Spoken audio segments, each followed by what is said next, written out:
the end of our study on waves, we now embark on a whole new adventure into physics, that of electric fields and electrodynamics. To get started, we need to make a few definitions: insulators and conductors.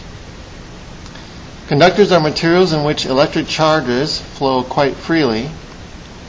Examples are metals such as copper, aluminum, silver, gold. These metals have an outer valence that is very, very small, usually just 1 or 2 or 3 free electrons, and they can be shared equally through the material itself, and that allows them to conduct electricity very well. Insulators are materials that do not readily transport charge, so they don't have a small outer valence, and also they may not have a good lattice structure in which they can share charges easily. Examples are glass, rubber, plastics. Glass and rubber being amorphous, they don't have a nice regular structure that allows the electrons to be shared easily, and that makes them poor electrical conductors. Semiconductors have properties between insulators and conductors. They have an outer valence that generally is about halfway full, and if you dope them one direction, they can get a little bit above halfway, and then they become conductors. And if you dope them another direction, they can become a little bit less than halfway full, and they become insulators. So with a little bit of doping one way or the other, they become conductors or insulators. In electrical sense, you could say that they are on or off, or in a logical sense, you could say it's yes or no, 1 or 0. In other words, semiconductors are great materials for bridging that gap between a logical decision between a yes and a no. Hence, semiconductor materials are great for logic gates and ultimately for computer applications. We could have put another line in here for superconductors. Superconductors are conductors that conduct without any resistance, and by doing so they can also store energy in a magnetic field indefinitely without loss of energy, as long as they are in the superconducting state. So those are great materials. I only mentioned that because that's what my background was in superconductors, but I'll just get a short mention of it right here.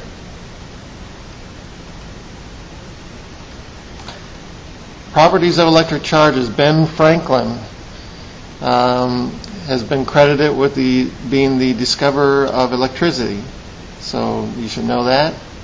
Also defined negative and positive charges. Found that like charges repel and unlike charges attract.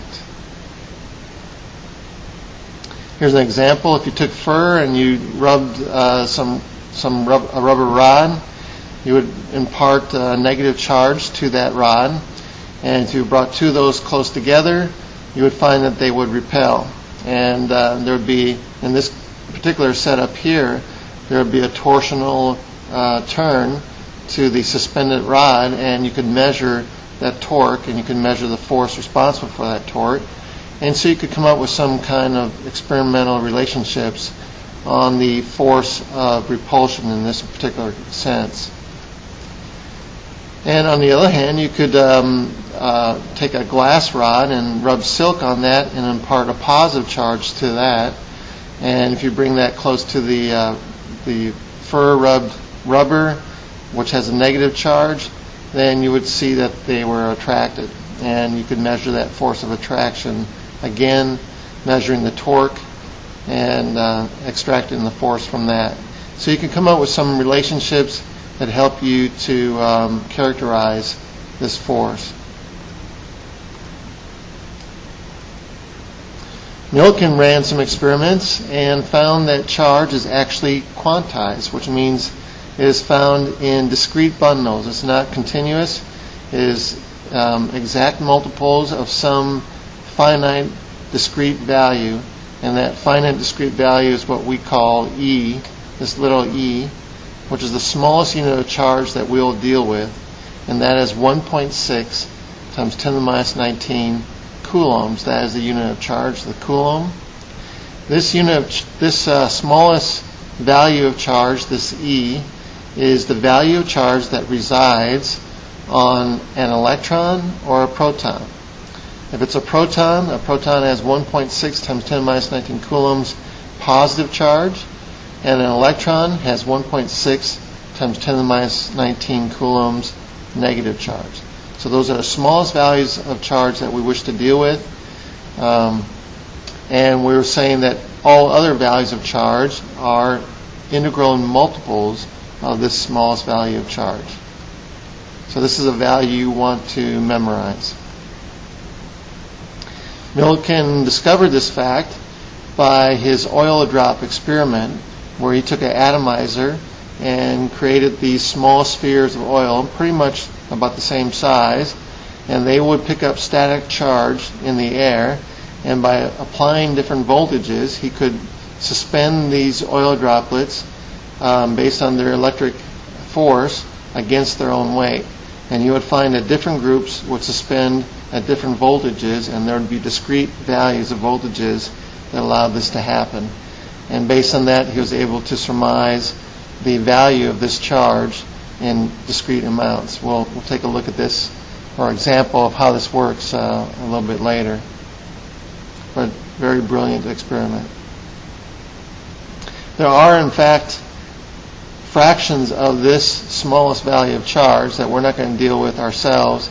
But if you took a proton and you smashed it, you would get pieces of the proton, which we call quarks.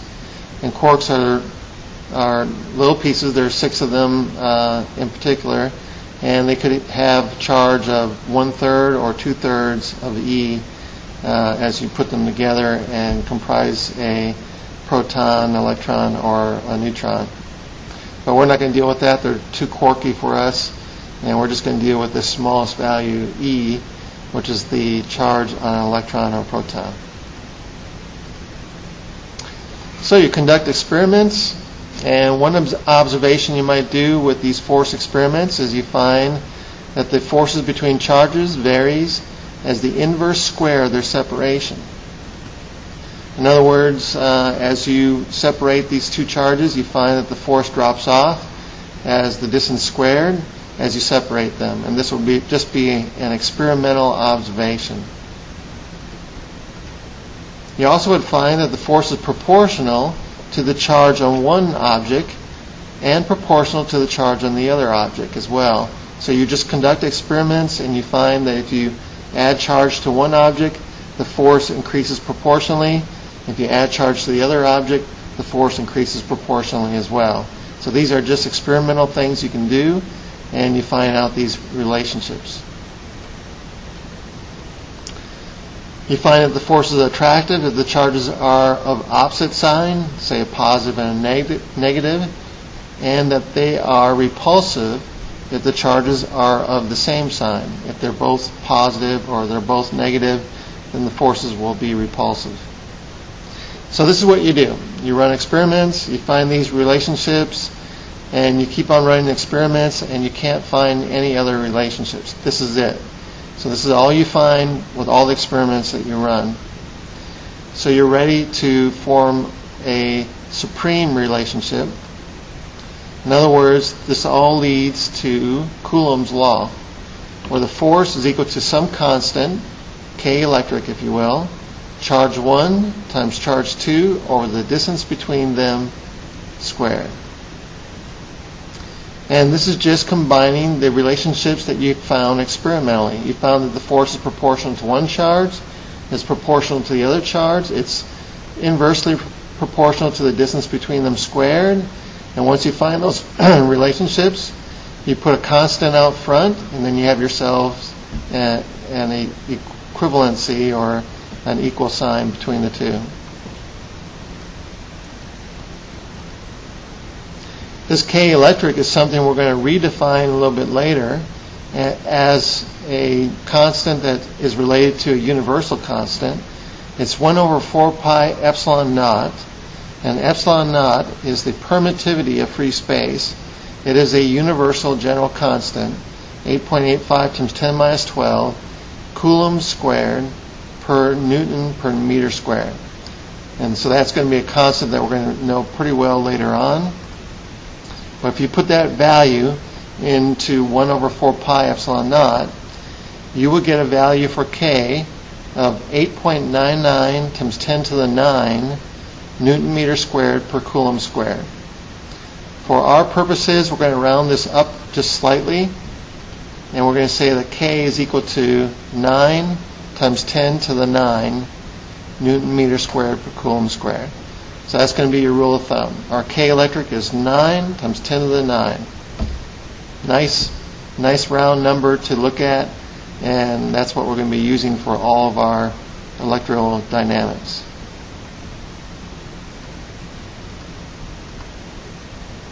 Okay, let's try out this new law, this Coulomb's law, with a problem. Calculate the magnitude and direction of the Coulomb force on each of the 3 charges in the figure below. All right, so we have 3 charges here. We have 6 microcoulombs, 1.5 microcoulombs, and negative 2 microcoulombs. And the separation as well. And the fact that we have a 1.5 microcoulomb charge in the middle does not shield the fact that the 6 and the minus 2 are going to interact as well. So there's no blocking of the interaction at a distance. So there's going to be a force of repulsion between these 2 positive charges, and they're separated by 3 centimeters, and they're going to have an equal and opposite force pushing them each away, and the magnitude of that force is going to be equal to our K electric, charge 1, charge 2, over the distance between them squared. So this is going to be 9 times 10 to the 9. 6 microcoulombs is 6 times 10 to the minus 6. 1.5 microcoulombs is 1.5 times 10 to the minus 6. And they're separated by 3 centimeters. 3 times 10 to the minus 2 meters. Square that, and we get that is 90 newtons. So they feel a force of repulsion from each other of 90 newtons. One's in one direction, one's in the other direction. Between the positive 6 microcoulombs and the negative 2 microcoulombs, we also have a force of attraction. We're going to call that F2.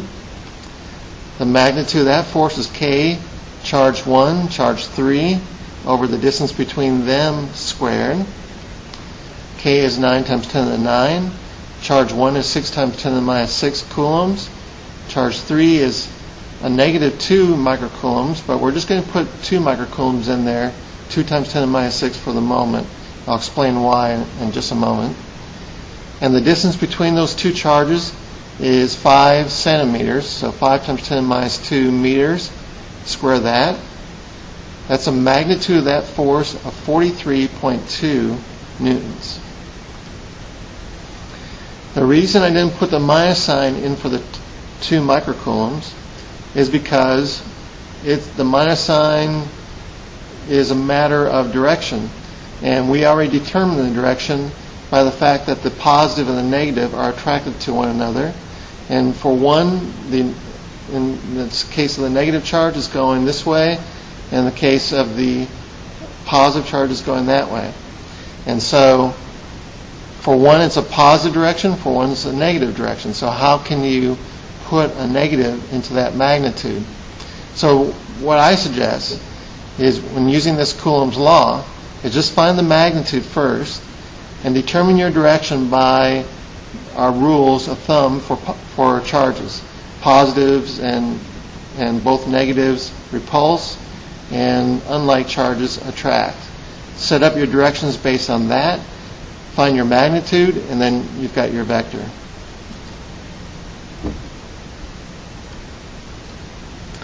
Same thing for the case of the positive charge here and the negative charge over here. There's going to be attractive force between the two. For the positive charge, it's going to be in the positive x direction. For the negative charge, also in the negative x direction, because they're attracted to one another. The magnitude of that force is going to be 9 times 10 to the 9. 1.5 microcoulombs times 2 microcoulombs over 2 centimeters, 2 times 10 to the minus 2 meters squared, which would be 67.5 newtons. So here's our three forces. If we want to find the net force on the 6 microcoulomb charge, we find vectorially that one force is going one way and the other force is going the other way. And so whichever force is the largest is going to win. F1 is bigger, so F1 minus F2 is going to be our net force. 90 minus 43.2 is 46.8 newtons, and it's going to be residing toward the left in the negative x direction. So that will be our net force on the 6 microcoulomb charge.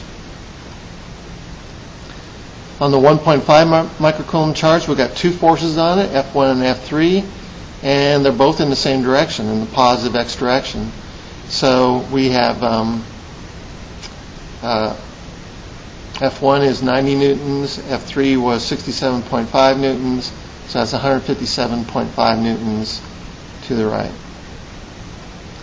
On the 2 microcoulomb charge, the negative 2 microcoulomb charge, we've got two forces off to the left, and that's going to be 43.2 plus 67.5, which will give us 110.7 newtons to the left. So we decide our direction based on what our vector forces add up to be. So all that stuff, force stuff that you remember from Chapter 5 in Physics 1, all that stuff that you know and love from that chapter has come back again. But it's just a force. So it's just a new force in town, and that's all you have to deal with, is new vectors and add the forces like you've done before.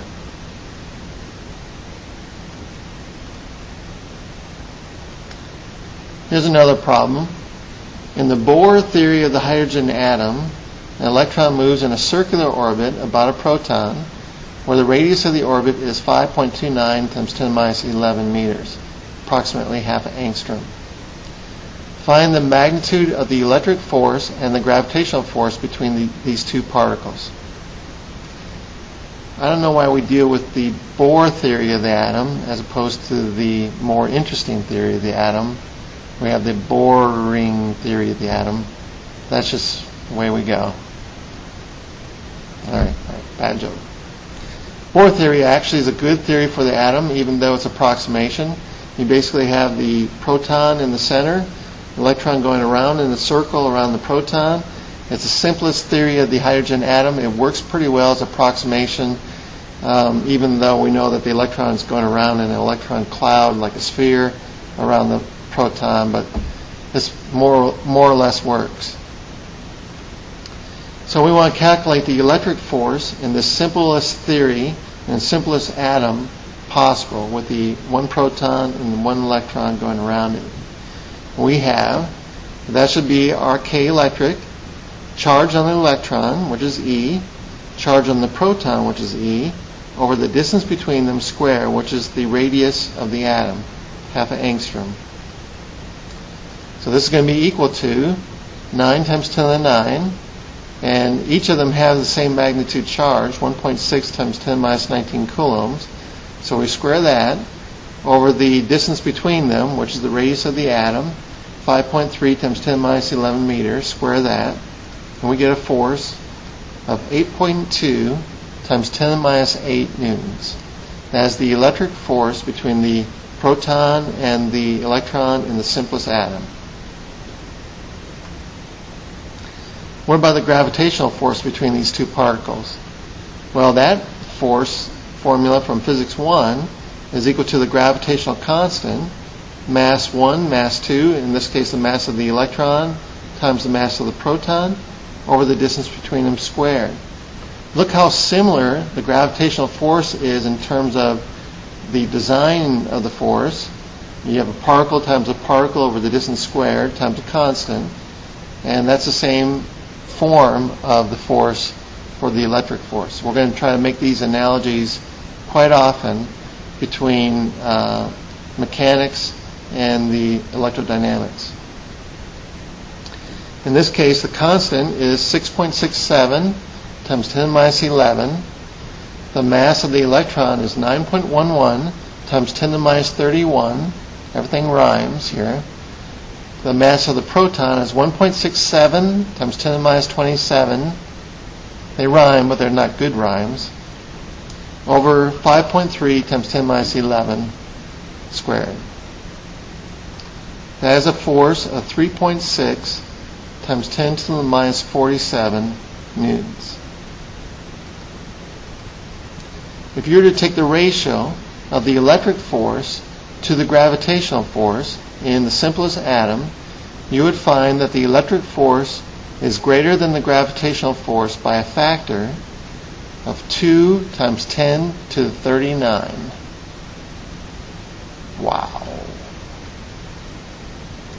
What does that mean? That means the electric force in the atom is stronger than the gravitational force between these two particles by a factor of 2 times 10 times 10 times 10 times 10 times 10 times 10 times 10 times 10 times 10 times 10 times 10 times 10 times 10 times 10. 39 times. Wow. So the electric force really is the force that holds atoms together. The nucleus with the electrons. The gravitational force is insignificant compared to the electric force that holds atoms together. This is like comparing the size of an atom to the size of the universe. It's that kind of comparison.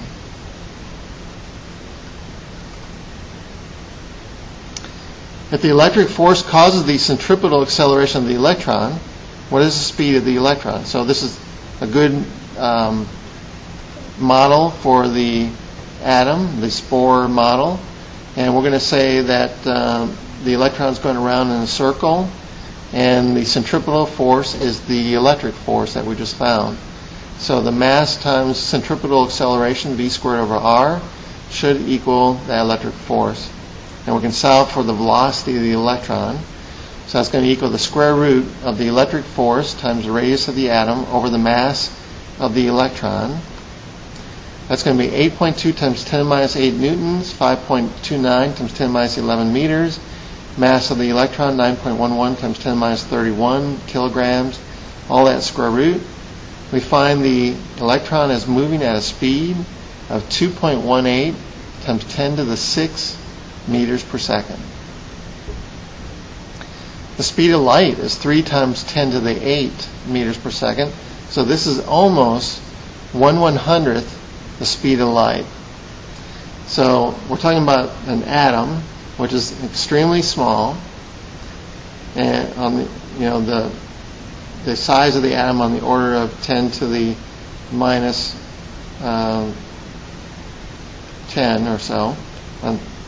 So the electron is moving around this proton in that very small confined space in a sphere at a speed of about 1/100th the speed of light.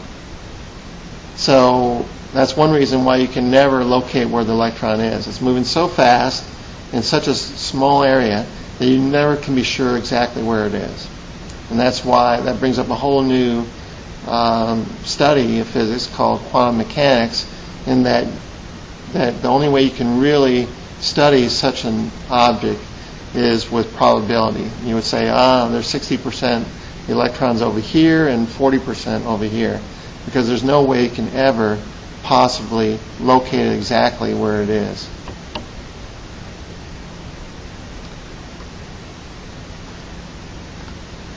The electric field. In an analogy to a gravitational field where force equals mg, the force in an electric field is equal to QE, where Q is the charge and E is the electric field. So you have the object, like a mass, times the field, mg, but here's Q times the field. That is the force on a charge in an electric field. Actually, the formal definition of electric field is based on this idea. You would say that the electric field is the force per charge that exists in some volume of your environment. Kind of like the gravitational field, which is the force per mass in some volume of an environment as well. In fact, that's how you define the gravitational field. Let's say I want to find out if there's a gravitational field right here in front of me. The way I would do that is I would bring in a mass like this, and I would let go and see if there's a force on that mass. Yes. Since there was a force on that mass, I would measure that force, divide it by the mass, and that defines the gravitational field in that vicinity. I would do the same thing with an electric field. With an electric field, I'd bring in a charge, let go, and see if there's a force on that charge. And if there is, the value of that force divided by the value of the charge defines the electric field. So that's how we do it. If it doesn't move, then there's no electric field there.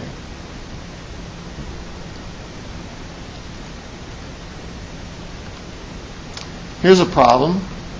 An object having a net charge of 24 microcoulombs is placed in a uniform electric field of 610 newtons per coulomb directed vertically. What is the mass of this object if it floats in the field? So in this case, we're going to have an electric field going up, and hence, since the object has charge, there's going to be electric force going up as well, and that's going to balance with its own weight if it's going to float. So we'll have an electric force of QE going up, balancing against a gravitational force of mg going down. If it floats, we can use these forces. They should be equal in magnitude. So QE will equal mg, and based on this, we can solve for the mass of this object. So the mass will equal QE divided by g. The charge was 24 microcoulombs. The field was 610 newtons per coulomb, which will be force per charge, newtons per coulomb. G is 9.8 meters per second squared. Everything is SI units. So our mass is 0.00149 kilograms, or about 1.5 grams. This is really a similar method to what Millikan did in his oil drop experiment. He had the oil drops, which he knew what the mass was of them, and he would suspend them in the field, and he knew what electric field and voltage he was applying. So based on that, he could figure out what the charge was on each suspended oil drop, and that's how he found that the charge was discretely found in definite intervals between each suspended group of oil droplets. Very ingenious.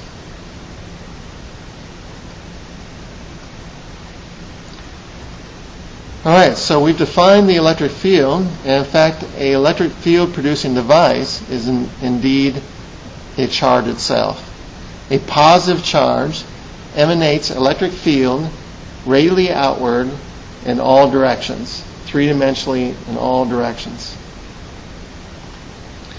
Whereas a negative charge has electric field lines coming in, terminating on the negative charge, radially inward from all directions, three-dimensionally.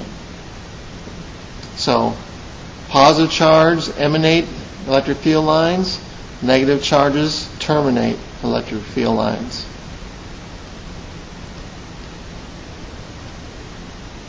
The density of the field, density of those lines would indicate that the field was stronger in that vicinity. And if the field were weaker, I would just draw less arrows, erase some, and the density of those arrows then would indicate that the field was weaker.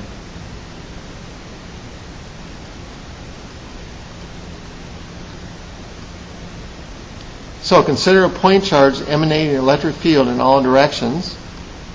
And in particular, we have a unit vector here indicating the radial direction away from this point charge.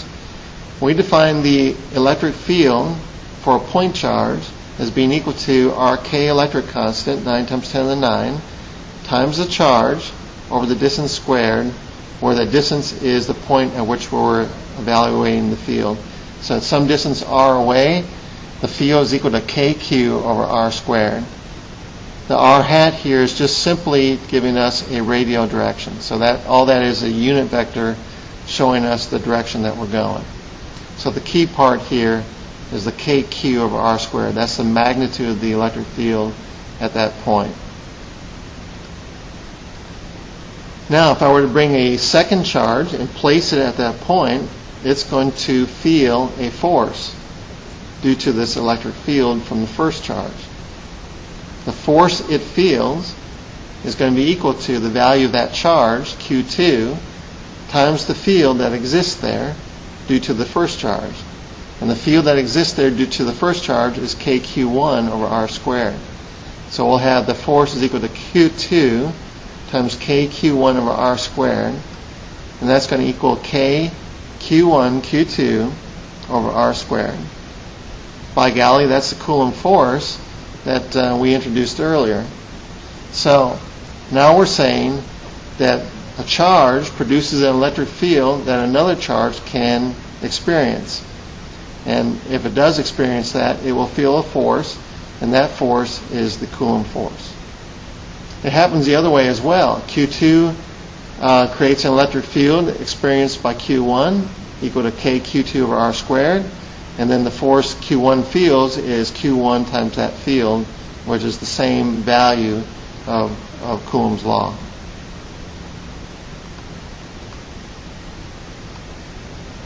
Let's say we want to find the electric field at some point, and we have a bunch of charges around. What we would do is find the electric field due to each charge separately, individually, in a vector sense, magnitude and direction at that point. And if it were positive charges, it would be emanating radially away from the positive charge along that line of action from the positive charge to that point.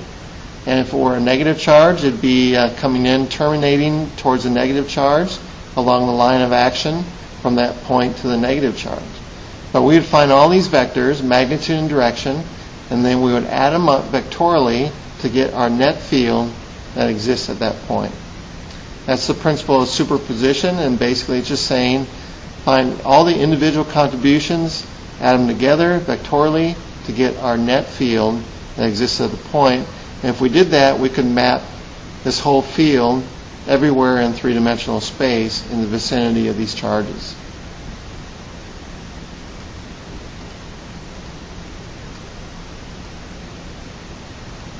Here's kind of an example. Here we have a positive charge, and we have the electric field lines emanating away from this positive charge, radially away, indicated by the red arrows. The blue dashed lines are indicating something else that we're going to introduce later. They're actually lines of equal potential or equal voltage, and that's going to be something that we're going to use in Chapter 25. But for the moment, think about the red lines. If I brought in a negative charge where red lines E field are terminated on the negative charge, if these two were close together like this, their E fields would add together, superimpose together, and we would see this kind of configuration. And we can see that between the positive and negative charge, the E field is denser right in the vicinity between the charges. Hence, the E field is greatest in that vicinity, and then it gets less and less dense as you get further and further away. This actually is a famous configuration of charges called a electric dipole, where you have a positive and negative charge close together like this.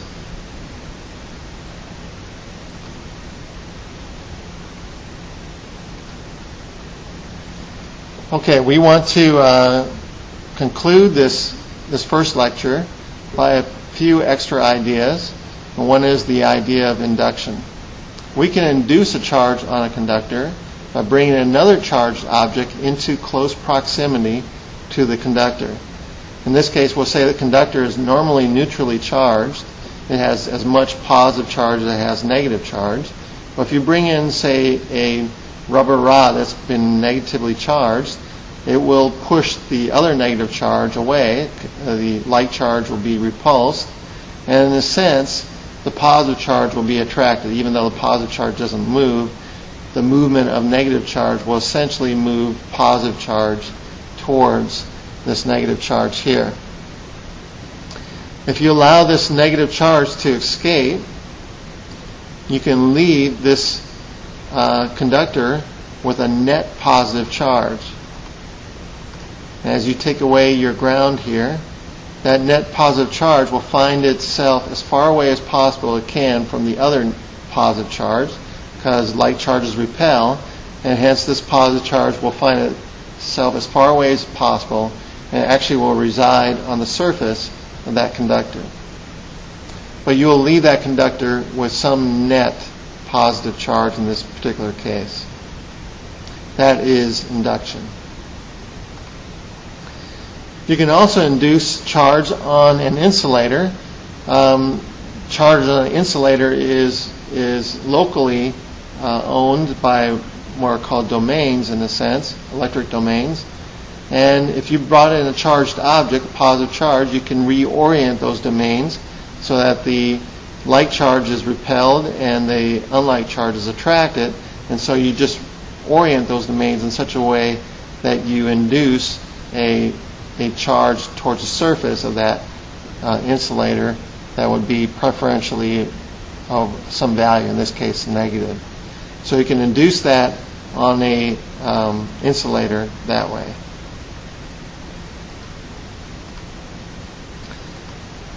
Here's another idea that we wish to conclude with, and that is the idea that if you have a force on a charge or an object, then there should be an associated acceleration. And if your force is constant, which we're looking at a new constant force, then your acceleration will be constant. And all the ideas, all the treatment that we had from Physics 1 dealing with forces and acceleration will apply again, namely kinematics. Here's our problem. We have two charged plates, and we'll prove later that if you have two charged plates like this, the E field between them will be a constant value. So that will give us a constant force on any charge placed between these two charged plates.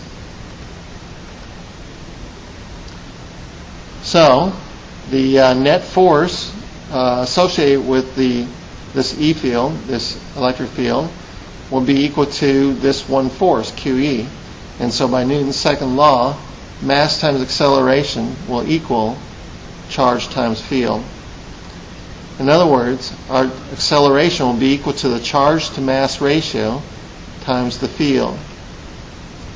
If you have a particular charge and it has a particular mass, the value of the charge and the mass will be constant. And if you place it in a constant field, that will be constant. So our acceleration will be constant.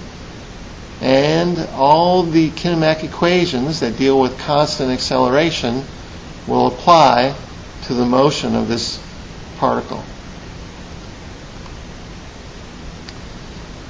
So our usual kinematic equations that you know and love from Chapter 2 in Physics 1 have come back again. All those 5 kinematic equations dealing with constant acceleration apply to the motion of this charged particle.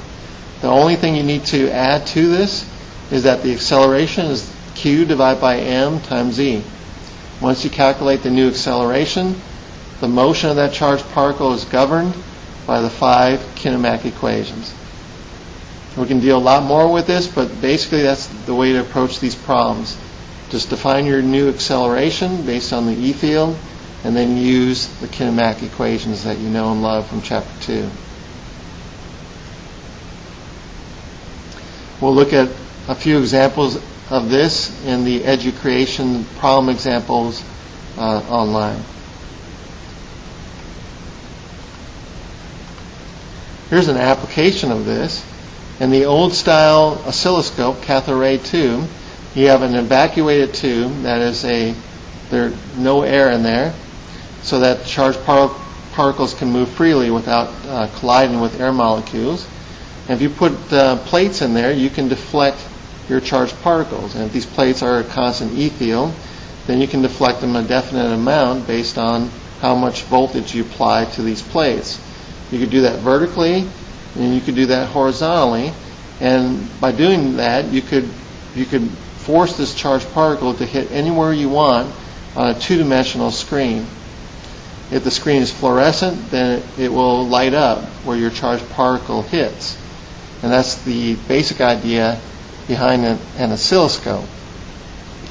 Now, on an oscilloscope itself, your horizontal plates will actually be fed a sawtooth voltage form. And the sawtooth voltage form, looking like a triangle like this, will force your scan to go across the screen at a consistent time movement. So the sawtooth voltage form will just make you sweep across the screen consistently, and then whatever you're measuring will go on your vertical. And if you're measuring like a cosine function, then it will look like a cosine or a sinusoidal function across your screen, and you can measure that using this device called the oscilloscope. Your old TV sets were somewhat like this. They were cathode ray tubes, and when you hit the screen, there actually were different colors, red, green, RGB, red, green, or blue, and depending on how many pixels you hit, you could actually form a nice image, color image, which if you were far enough away from the screen, they kind of blend together and it will give you a nice color image on the screen. If you got up close, you could actually see all the different pixels of the red, green, and blue on those old style TV sets. This concludes the first lecture in Chapter 23 dealing with electric charges and electrodynamics.